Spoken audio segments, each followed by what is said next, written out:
All right, welcome to the Theory of Anything podcast. We have a special guest today, Bart Vanderhagen. Bart is a consultant that works taking principles of critical rationalism and basically Popperian theory of knowledge and applying it to the work environment. And today we're going to be talking about Kim Scott's book, Radical Candor. And so I invited Bart to help give feedback on that. So Bart, would you like to introduce yourself?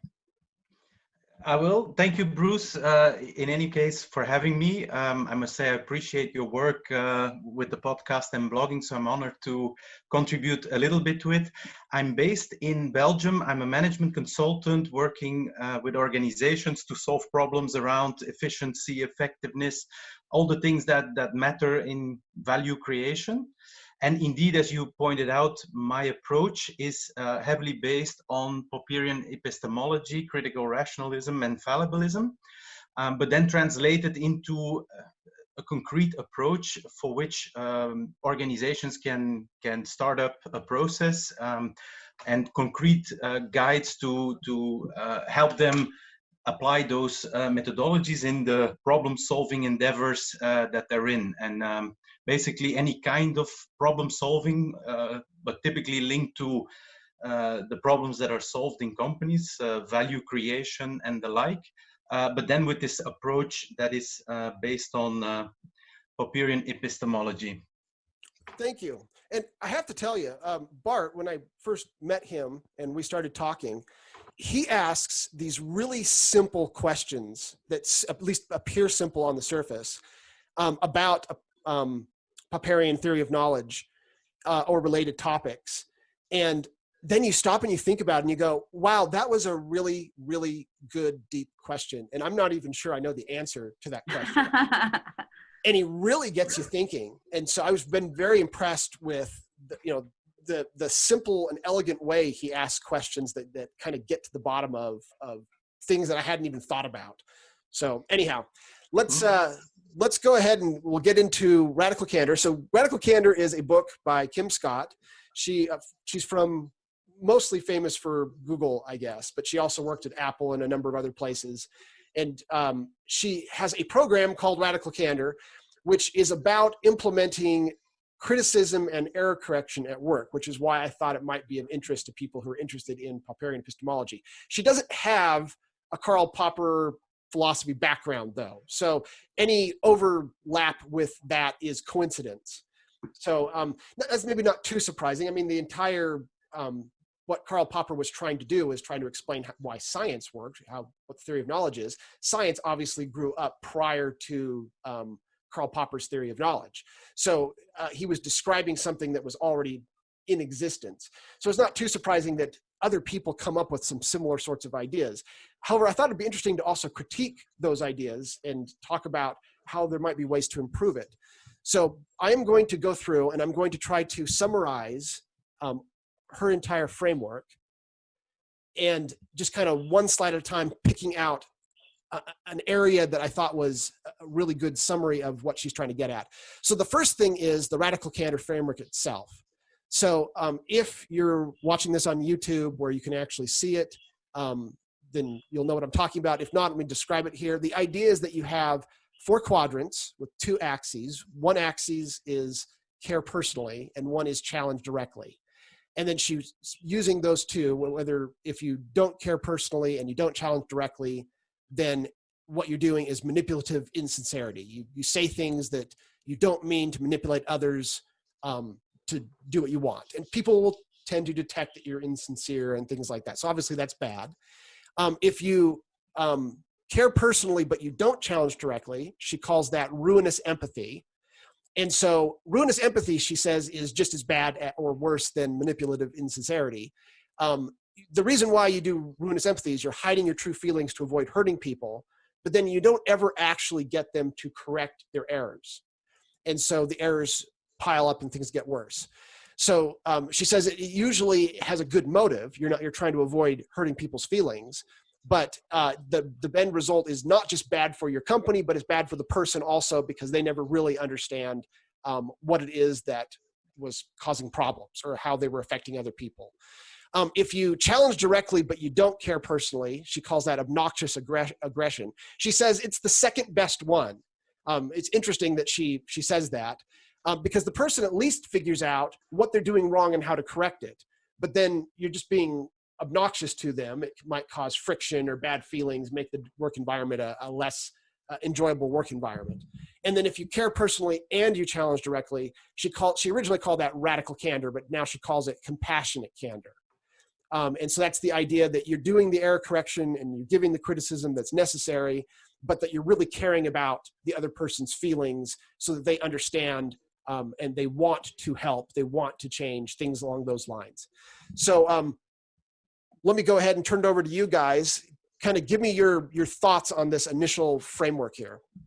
Okay, so yeah, my first thoughts. I like the visualization. You're getting two very relevant axes: the personal axis and the content axis, and you're building like four alternatives, of which the compassionate candor, if you compare them to the three others, is obviously the one that holds the most potential. So I was interested and intrigued already from this graph, simply because the other three alternatives are not the ones that you can attach a lot of value to, especially in complex problem situation where there's a lot of cooperation that is required for long periods of time. Then you quickly know that the other three alternatives aren't that promising. So it got me intrigued because of one, the framework is exhaustive, and within the framework, the compassionate candor seems to be the optimum combination of both the personal and the content side. On that other comment of the second best, obnoxious aggression, I guess it's a little bit culture dependent. I could see that ruinous empathy could be also a second best culture or a prevailing culture.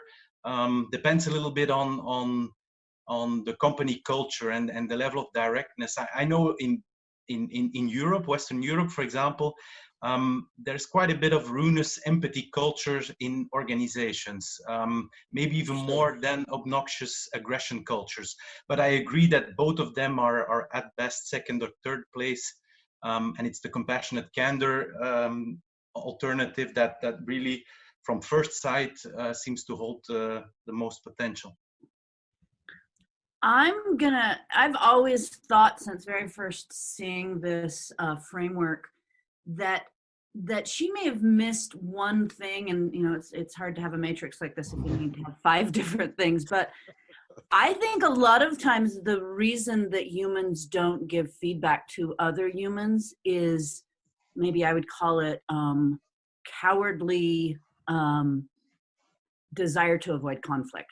And that is I've never seen that really addressed by her, because I think, yeah, I've avoided conflict because of ruinous empathy, but sometimes I just don't want to have the conflict. I either feel cowardly because of various reasons that might not have to do with trying to protect the person, but more with trying to protect myself. Oh, interesting. A thought that I've often had when looking at this matrix. Interesting. Yeah, that actually makes sense to me. Sometimes I just don't want to put up with the drama, so I just avoid it altogether. And avoid the conflict avoidance. Yeah, that kind of is destroys all of this. Anyway, that just my thoughts there, and I loved what you said. I loved what you said, Bart. Okay.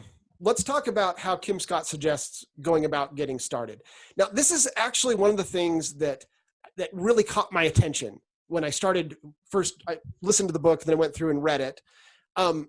She says some things that had been bubbling in the back of my mind that had bothered me, and she started to address some of my concerns. And I thought, okay, I got to pay attention to what she's saying here. So one of the things that I've noticed is that people like to give criticism, like on the internet, not necessarily in a work environment, but we're kind of quick, especially when we're dealing with politics or, something like that. A lot of times we like to give criticism, right? We want to have our say, and we're sometimes quite mean about it, right? We'll try to get what we're saying out there. I've worked with different groups that have made an attempt to take Karl Popper's theory and apply it into their lives. And one of the things that I've noticed is that they have a tendency to really just jump into criticism, right? Some new person is coming along and they just start criticizing. And that person isn't part of their culture yet. That person has no idea what's going on. And they're trying, and my impression is that we often have a tendency to think if we either avoid criticism, we don't want the drama, or we like criticism and then we tend to think, oh, criticism's good, I'm giving them the feedback they need, right? And one of the things that she really points out is that that's not really a great way to launch into creating a culture of criticism. That what you really want to do is you want to start by asking for criticism, not giving it. And that would be how you would start to implement a culture of criticism. And so you're actively seeking criticism, and then you need to reward the criticism. So one of the things I've noticed is that people will tend to jump into criticisms, and then when somebody counter-criticizes them, they'll immediately defend themselves. So she talks about how people are going to get turned off by that. They're going to say, oh, well, they're not really listening to me. And then you're going to have shut down the criticism. The thing that she's getting at, this is my words, not hers, is that error correction is the unmitigated good, not criticism. Criticism is the means of getting to error correction. And you really have to think about what do I need to do to create error correction, not so much how do I go about criticizing, although she does give advice on that. Well, So I like that, Bruce, because the truth is, if you're somebody who believes in continuous improvement, if you don't have the mechanism to determine what is working and what isn't working, you don't have any way to identify concrete improvements that need to be made. And I don't know if I'd ever really thought about the cruciality of the ability to surface these things so that you can start to move into into adjusting your direction. Right. Yeah. Mm-hmm. Yeah, I think I also only can agree. I think this is really good. The first point, start by asking for criticism, because it's definitely a give and take dynamic. People are not stupid, and they expect that criticism goes in two ways. And especially for managers, you better start it up yourself. You have the authority, and it would be a big mistake to use that authority and start launching criticism in a one direction fashion right away. And so really balancing the asking for criticism and the giving of criticism, I think that's one of the key criteria for this thing to ever start up in the right fashion and be able to grow into some dynamic that is really fruitful, that is human, and that is eventually getting into optimum error correction at some point. So yeah, really there has to be give and take. All right. The next point, she says, give more praise than criticism. I actually have some concerns with this one. And I don't really disagree with her. It's easy to see that you really should give more praise than criticism. So I'm not taking exception with the point she's making. I think it's really hard. And I think it's one of those things, she does spend some time talking about how to try to balance that better. And she's the first one who I've seen say this, who admits that if you just try to turn it into something mechanical, it's not going to work, right? If you some people give advice like, make sure you give 3 praise for every 1 criticism. Well, she gives these funny examples of, you're really punctual, but your work is terrible, and it's become silly at some point because you're trying to match some number. So I agree with the idea we should give more praise than criticism, but I also think that is a particularly difficult thing to implement in any way mechanical. It's almost like a character change is required to really get to be the type of person who you notice good things to say about people and to praise and to give them feedback. She does talk about, though, how important praise is as feedback, which is something that I think often gets overlooked. It's not just a matter of I'm trying to give you praise so that you'll take criticism, and the criticism was what matters. It's a matter of praise is really important in telling people this is what went right, and this is what we need to do more of. and that this plays as much a role in error correction and improving your systems in your business as the criticism does. So yeah, I think that that's a pretty important point. You know, not a praise as a check mark, but noticing the behaviors that you want to see more of, getting yourself into a mindset where you're looking for behaviors that exemplify the kinds of things you want to see more of, and then, you know, and acknowledging them. I do this with my children all the time, trying to look at making sure that when they are doing the thing that I want them to do, they know that I see it and that I appreciate it and that I acknowledge that that's a choice that they've made. And that's, you know, that's, if anything, practice is going through the act of doing something and then being rewarded by doing it better, even if there's not actually praise in there. But I think it's so critical to have a culture of praise if you also want to have a culture of criticism. all right. Yeah.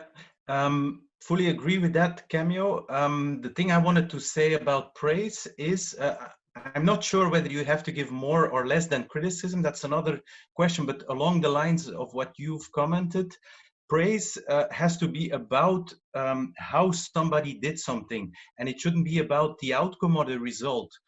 Because if it's the outcome or the result, you could have read it in some kind of management report and then just praise the team or the persons who were responsible by saying, wow, guys, you've achieved a great outcome. But it could be that as a manager, you didn't show any interest in how they came to that result.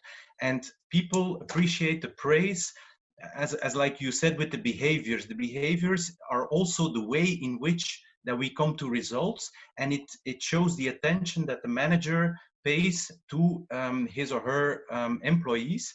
And too often I see that there's maybe some praise, but it's only about this outcome or this particular KPI that has been reached. And the manager has no clue who actually reached it, which ID contributed to that realization, of whom that ID was, how that ID evolved through cooperation. None of all of those things are known to the manager.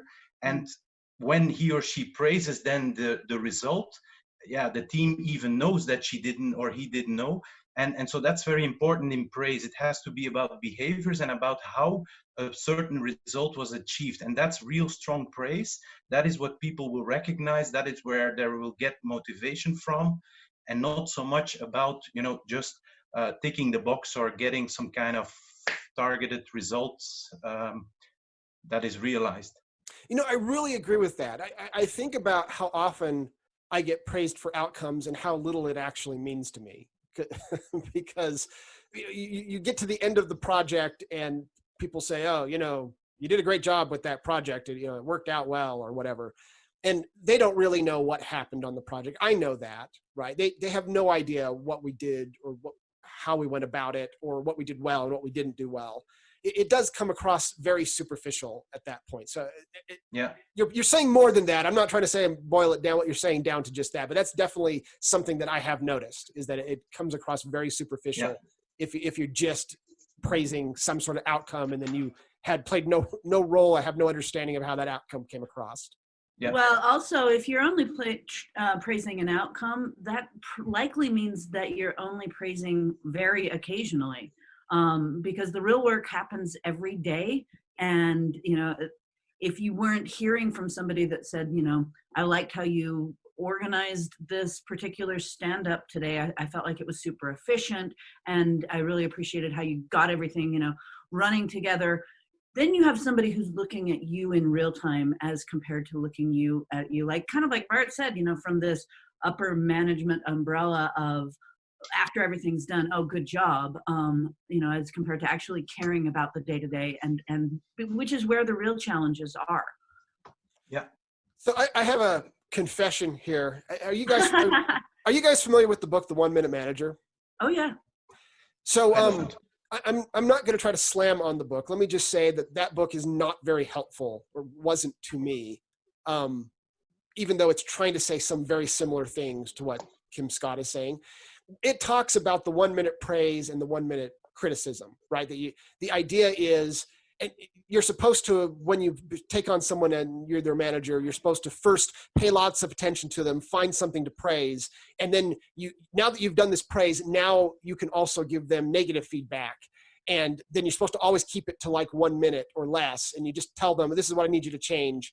And what I found, I tried to implement this. I was very young. I was a manager, probably far too young.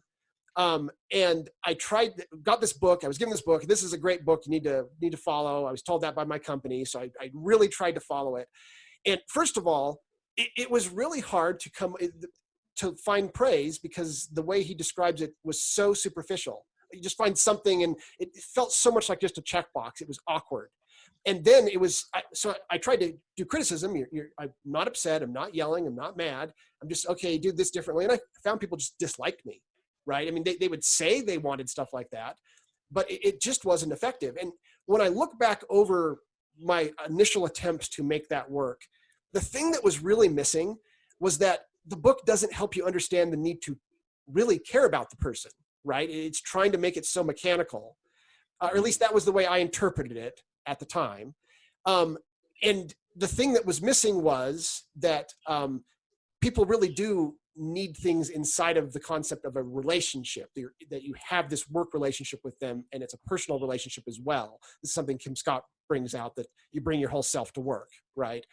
And I've always felt like that approach just didn't work. And I think instead what I would say today is he's not getting deep enough into how you actually make praise and criticism effective, right? He's talking about trying to keep it short and things like that. And maybe that's good advice, but he's missing something deeper. Yeah, it's procedural.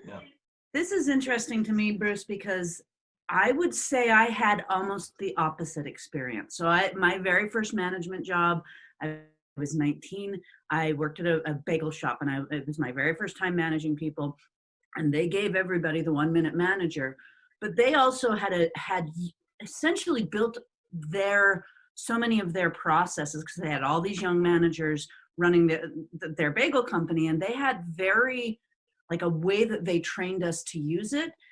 And they made the point for us that the critical thing of the 1 minute manager isn't actually about praise or criticism or that sandwiching concept.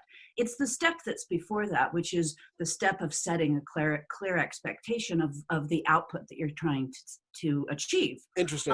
And the behavior that you expect, because then the shortness of the feedback is because you are giving autonomy to the person that you're giving feedback to, because when you set the clear expectation, you also, between the two of you, had a kind of a contract that you are treating them like an adult who can do these things without needing a lot of help, so that you've set this expectation, and now when you're seeing problems, it's easy to give them very simple course corrections because the expectations have already been clear, and this kind of heightened level of autonomy is expected.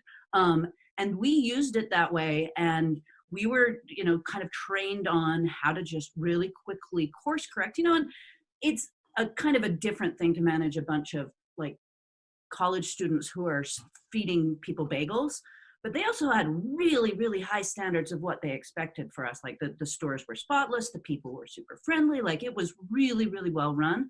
And maybe the challenges that you had, I didn't have, partially just because I'm super gregarious, and I have this tendency to like really, I'm super lovey, a little bit. So maybe that empathy and that caring that Kim talks about is just kind of part of my personality. And so that wasn't a challenge for me, but I feel like so much of my success as a manager over the years is because of that framework that I had established with the 1 minute manager. Interesting. I can see, I think what you're getting at is that they tied it into a lot of other institutions that existed for their environment. Right. And I can see how it could be very useful in that circumstance. Kim Scott talks about implementing institutions later on, and we'll get to that. But it's interesting that the idea of it's tied to autonomy and things like that, I can see how people would like that, right? It's right. Making it outcome based. don't tell me exactly what to do, things like that. I think Right. you like that. Any other, well, I guess there's two other things that she mentioned that I put on this slide. Getting to know your direct reports and what motivates them, and helping do the work by rolling up your sleeves. So if you're giving criticism, you're trying to actually, when possible, help, right? So that it's not just, you've done something wrong, but here, like, how can we help? And she gives the example of, she was in a meeting where she did a presentation and she said too much. And her manager, I say, look at that. Her manager said afterwards, I noticed you said too much. She kind of dismissed it. Finally, the manager gets more direct and says, actually, I don't think you come across well when you do that. Can I give you coaching? And she directs her to go get coaching within the company, and she's going to pay for it. Now, maybe not every company can afford to give coaching or something like that, but it's a good example of how she coupled the criticism with a real desire to help that showed that she cared, right? This is Kim Scott's manager. I think it was Sheryl Sandberg. It was Sheryl Sandberg in the story. Yeah. And then I also really liked the fact that she emphasizes it's your job as the manager to get to know your direct reports. This isn't about baking cookies. You're trying to figure out what are their life goals.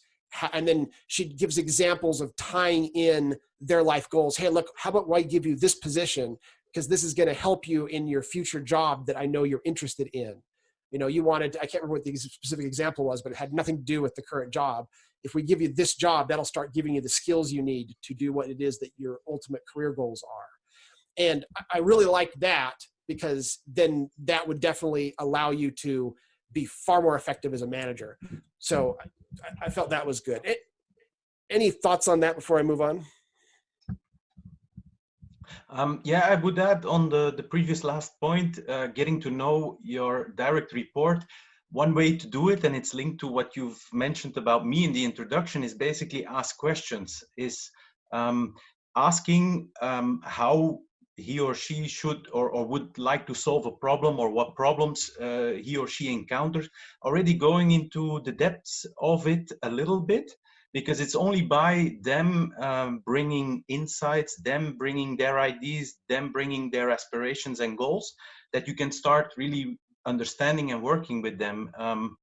And so that would be the way that I would prefer to get to know them, is really by asking questions and see what comes up, see what problems they encounter, what kind of ideas they have, and how they want to pursue them, all those kinds of things. So it could, for me, be relatively close to the work environment, to the real and urgent or concrete problems. Interesting. Yes. Okay.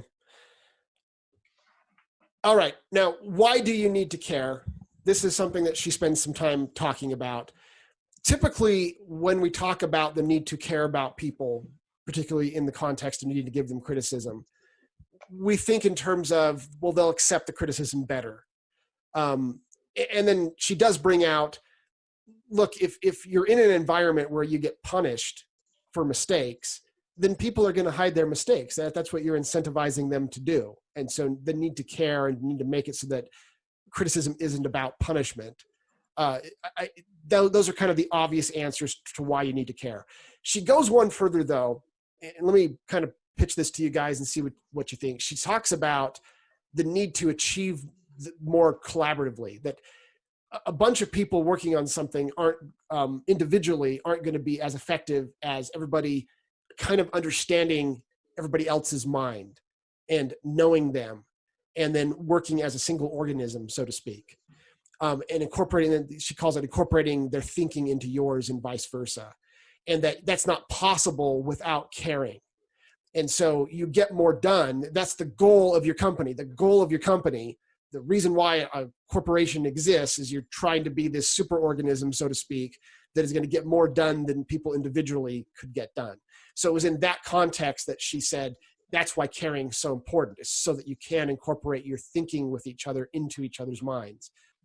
Yeah, I think definitely relevant, especially in highly collaborative settings, which are probably most of the settings where ideas confront and clash sometimes. and where attention for people and their ideas is the way to get them more aligned and create more cooperation, because people touch each other. There's no way of separating whole jobs perfectly into every individual and then get them going and never interact anymore. So interaction is continuous and unavoidable. So yeah, it's definitely true what's saying here. So Bruce, the people will not admit mistakes if they think they'll be punished. I don't believe Kim doesn't talk a lot about that, does she? I don't remember her making much of a. Yeah, I think she says it in one line somewhere, and that's probably my interpretation of what she said. Because I think it's always a little bit of a balancing act when you're a manager, and you have to punishment. Some people will view even being criticized as punishment. As punishment, right?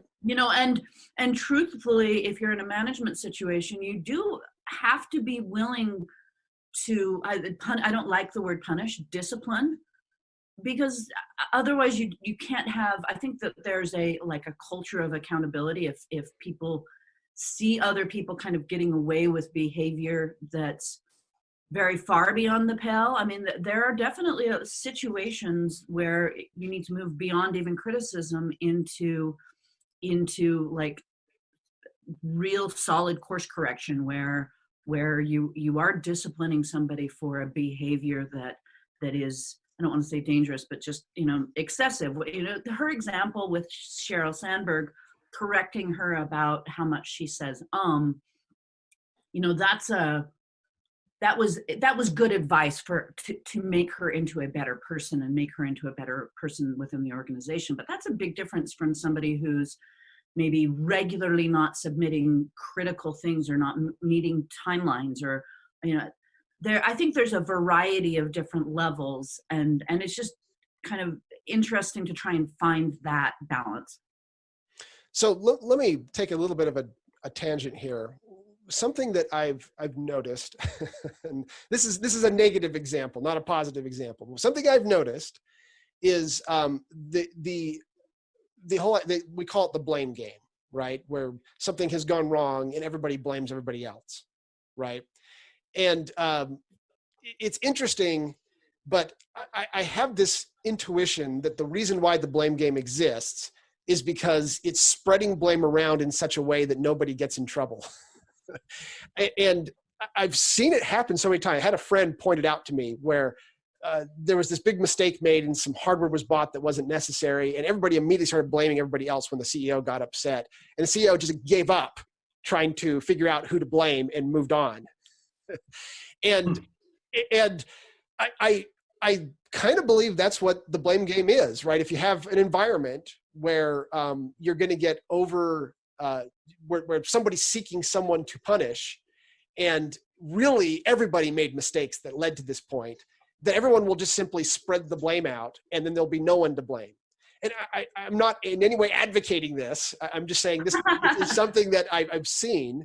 And I've kind of had this intuition that the issue there is that we don't, you could imagine a better environment where people kind of stand up and say, look, I want to do what's right for the company. I shouldn't have done this. They're not trying to take the whole blame for whatever that final bad outcome was. They're talking about what mistakes they made that helped lead to that. It's very uncommon that one person is at fault for a bad outcome, right? And so instead of having the blame game, you would have people standing up trying to figure out how to fix it. And that would be a far more ideal circumstance. And I think a lot of corporate environments just don't have that environment, right? They don't have what Agile calls safety to be able to stand up and talk about what mistakes that they made and what to fix. And so instead you end up with the blame game, which to some degree kind of adversarially gets you to the same spot where nobody gets in trouble and we've all blamed each other and now we're all angry with each other, which is a negative outcome. Yeah. The blame game I've seen a lot as well. I don't know whether it's a concerted or a cooperative effort. I think it's culture. Some companies yeah, they have a blame culture where people consistently are afraid to speak up, are afraid to go outside of their area of expertise, and therefore, defend all of what they're doing inside their area of responsibility and refrain from any engagements outside of their area of responsibility. And it's a collective thing. Everybody does that. So you end up indeed with a collective culture of blaming somebody else. And you see it, you see it often. It can be induced by the management style. If it has been repressive in the past, if the focus on content expertise is very strong, and whether there's not a lot of experience or learning experience on new problems or more cooperation, then these type of cultures grow into companies, and then it becomes indeed some kind of collective phenomenon. The next thing that I'm going to cover from her book is what she calls the getting things done process. And let me just kind of describe it briefly. And maybe this will be our last subject for the day, and we can pick this up the next time. So one of the things that she talks about is this framework that she has for how you get things done. She gives this example of where she came into Google. She was kind of the adult in the room because everybody else was much younger than her. And so she could see what was wrong. She implemented a change, and everybody on her team started quitting. And even though what she implemented was theoretically very good stuff, people didn't like it. And so they started quitting. And in Google, the manager can't stop you from switching departments. And when I say quitting, I don't mean quitting Google, but switching to a different department so they didn't have to work with her. And Google has a culture and environment where they allow people to do that, and the manager can't stop them. So she went and talked to her boss, who may have been Sheryl Sandberg, but I don't remember who it was. And she said, look, what you're doing is the right things, but you didn't go about the process. You just implemented it. And so of course people disliked it. So she talks about this idea of this getting things done process, where it starts with you listen. She mentions that different people have different listening styles. So she mentions the idea of quiet listening, where you just listen and you don't react, and it causes people to talk more. Or loud listening, where you insist on a response. You put your ideas out there, and then you say, look, I'm not leaving here till I have feedback. And you make people maybe even uncomfortable, but you force them to give you feedback. And then after you've listened and you've kind of heard the initial feedback, then you clarify. This one I think is very interesting. She says it's really uncommon for an idea to be a good idea right off the bat, that you need to give ideas a chance to bake before you kill them. So you can imagine kind of a brainstorming session, you throwing ideas out there. Most of your ideas are bad. The idea that's going to turn out to be the winning idea may initially be a bad idea, right? It's ideas need to evolve over time. So you don't want to kill it too quick. And this is why she encourages this process to let things kind of more slowly move. So you try to clarify, and this actually matches Popper's statements about making your ideas sharp, trying to really word them well. So you spend some time trying to figure out, how do I help clarify this idea to people and make it easy to understand? Then you open it for debate. Now, she mentions the problem with debate is that it could go on forever. So you give like a due date for the debate, right? We're going to debate this for 1 week or something like that. And you get everybody to open up and give debate on how this idea or change or whatever it is you're looking to do is going to be implemented. And you even create an obligation for dissent. If there's no dissent, then you find someone and you make them the dissenter, so that there's someone who's arguing against it, so that there's an actual debate going on. Then you decide, and she mentions that with decisions, you try not to have the manager make the decision. You want to empower the people closest to the facts to make the decision. So you have to specify who it is that's going to make the decision and by what date. Then you use persuasion. Once the decision's been made, you come up with how you're going to persuade the team that this is the right decision. How are you going to present it? Maybe you have a meeting and you're going to go through and talk about why it's a good idea, things like that. Then you actually execute it. And she says you have to make time to execute it. You have to actually come up with oh, we're going to spend this time doing this to make sure that this gets implemented. Then you learn from the implementation, and then you repeat the whole process. And you do this over and over again as you, maybe that initial implementation has some problems. You need to now solve those problems. You repeat the process to solve the problems. So what are your thoughts on this, Bart, for this process here? Yeah, so if I pick some of them, so the clarify, indeed, that's important. Half-baked IDs should get the chance to evolve, but I think it's still gently put here. I think they need much more evolution to become, or to ever become, something very powerful. Depends obviously on the problem you're solving. This sounds a little bit what you do in, let's say, weekly stand-up meetings, where you have a very short horizon for deciding what to do and coming up with a list of actions. And then, of course, you don't have to bake an idea of one single action for hours and hours. But IDs may be much broader. They may involve, or they may purport to problems that are much broader than just identifying the key actions to be taken in the next week. If they're broader, and if they purport to broader problems, deeper problems, obviously you will have to have much more evolution on a single ID or the first version of the ID.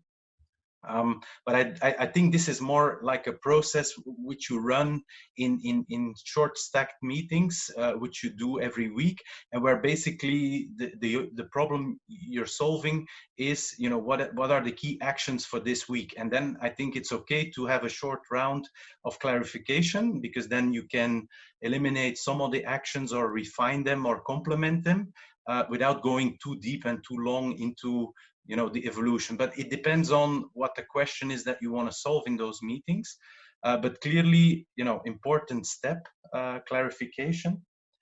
And the other thing I wanted to mention is on the debate. Indeed, as you mentioned, it's a little bit open in the way it's phrased here. The question, of course, is what kind of debate? What is the goal of debate? It's, I guess, about seeking criticism or identifying potential improvements in some of the IDs. And so that's important, that the debate is also a little bit focused on, can we improve the IDs? Can we find errors in it? And then one of the criteria, which I wanted to mention on some of the earlier slides, but it's basically the definition of criticism, or the definition of debate that is aimed at criticism. You have to seek for errors in certain IDs, but IDs that solve a certain problem, obviously, as always. And the criticism should always contain an explanation for why there is an error, and to what extent it makes the solution worse, and the solution worse in terms of how is the company worse off. And that's really important to have like a focus or a definition of criticism. If you criticize an ID, you have to have an explanation for why the ID in its current version is not going to make the company better off. It's not going to yield an improvement at company level. So if I'm giving a silly example, maybe here on, let's say we are a team in a company, and you've produced these slides for our meeting.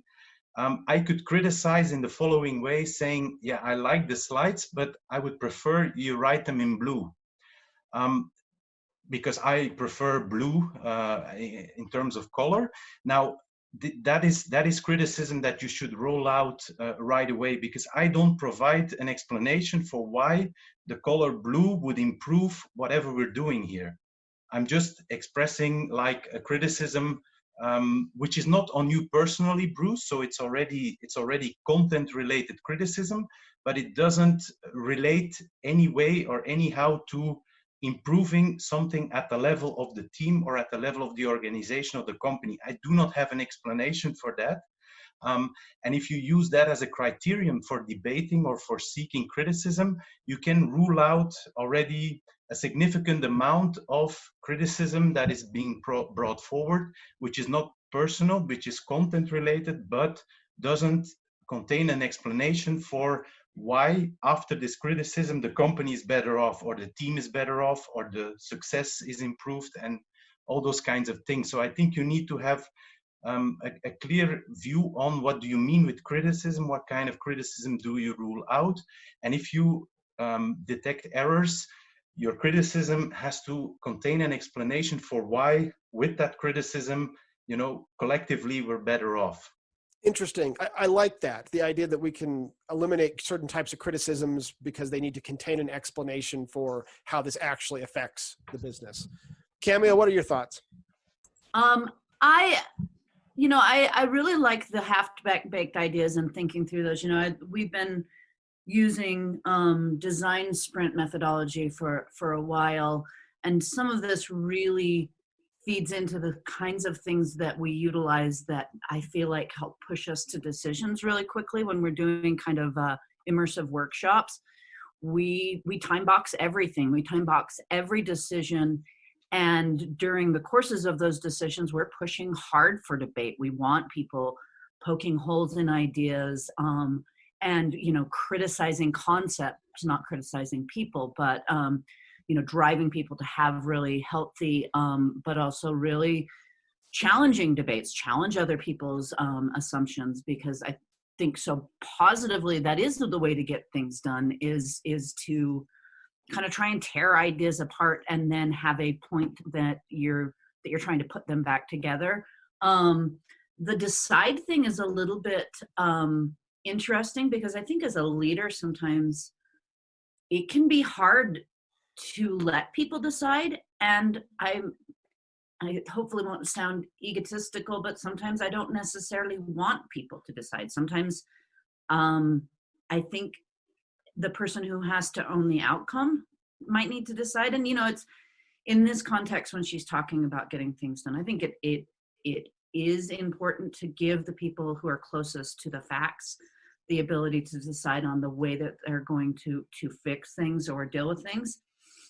But, you know, when we do workshops, we require a decider to be in the room. And typically the decider is some sort of an upper manager who ultimately is going to be the person who is responsible for the P&L or is responsible for, you know, they're the person who's ultimately their head's going to swing. And I kind of like making that person be the one that decides, because there's kind of a beauty in acknowledging that there is a person who's ultimately going to have to be accountable for the decisions and the outcomes of a team. Anyway, those are my thoughts. You know, I have to agree with you on that. I've been in your design sprints, and I know what you're talking about here. But this is a common principle of trying to get the decider into the room, because otherwise you'll end up hawing for a very long period of time if you have a non-decider. As they try to take things back, they're just relaying information to the person who's going to make the decision, right? Right. And you can actually destroy a project that way in software. You can actually have the project go off the rails for no reason other than decisions can't get made. And it's probably one of the most common ways that projects get derailed, yes, because decisions cannot be made. And it's partially because sometimes people, the word empower people, it's not actually easy to be a decider. You have to be willing to be the person who takes the risk upon yourself. And a lot of times when you have a group of collaborative people, you may see people shying away from making decisions, whether because they don't want to be accountable for the decisions, or maybe just because they don't feel like they have the right. And it's hard to empower people to get them to the point that they can choose to own decisions. Yeah. Hey, Bart, I was listening to your Pactify podcast, and all three of us mentioned kind of this idea of the half-baked idea, and there seems to be joint interest on this. You had a podcast episode where you likened Einstein's original idea and how it evolved over time. Could you maybe explain that a little? I think that's an interesting related concept here. Yes, I thought about that example because I'm doing this podcast about business subjects, but I was thinking about the history of how general relativity was developed to really illustrate this baking process. By showing that it took him 8 years from his initial ID. So his first guess, he called it the happiest thought of his life, which he had in 1907. So 2 years after he published Special Relativity, he started thinking about gravity, and in 1907 he had what he called the happiest thought of his life, and I consider that as I guess the starting idea for the whole evolution into what eventually became his theory of gravity, which he published in 1915. So from his first idea up until the final publication of his field equations in 1915, he took 8 years. And I don't know the exact history, but I can imagine that he worked quite full time on his theory. For 8 years. Therefore, he probably had other stuff going around as well in his scientific work. But I think pretty much the full 8 years were focused on developing general relativity. So you could imagine how many iterations and how many evolutions his initial idea must have had over those 8 years. And it's only the final version, the field equations, the equations for gravity of Einstein, that are eventually the ones that have all the explanatory power and prediction power and everything. And so before the 8 years, maybe even 6 months before finishing, he was still not there, and maybe it could have still failed, and maybe he had a crucial variation on his ideas the last 6 months. I don't know, but the thing that is fascinating is that it must have been a very intensive effort with an extremely high number of variations on the various ideas that he had to come after 8 years, and also a lot of mistakes, a lot of error corrections, before coming eventually to his masterpiece in 1915. So obviously in companies we don't have all that time, but it illustrates that to get to any kind of powerful idea, it requires for sure multiple iterations and significant evolution compared to the first version of the ID.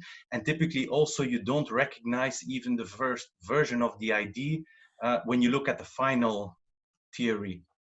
Interesting. It's also interesting that the reverse happened with Einstein. So after he came up with general relativity, became this world famous scientist, he wanted to figure out, he helped create quantum mechanics also. And he wanted to figure out a way to merge general relativity with quantum mechanics.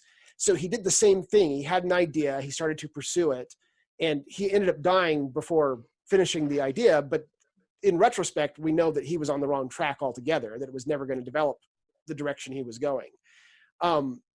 So you can see kind of the trade-off that has to be made here between, you don't want to kill the idea when it's still just a bad idea and its evolution may turn it into a good idea, but you don't want to keep pursuing an idea that's not bearing fruit either. And you want to discard them and move on. And thus the idea of putting a due date on a debate. Cameo, sorry. Go ahead. Maybe quick.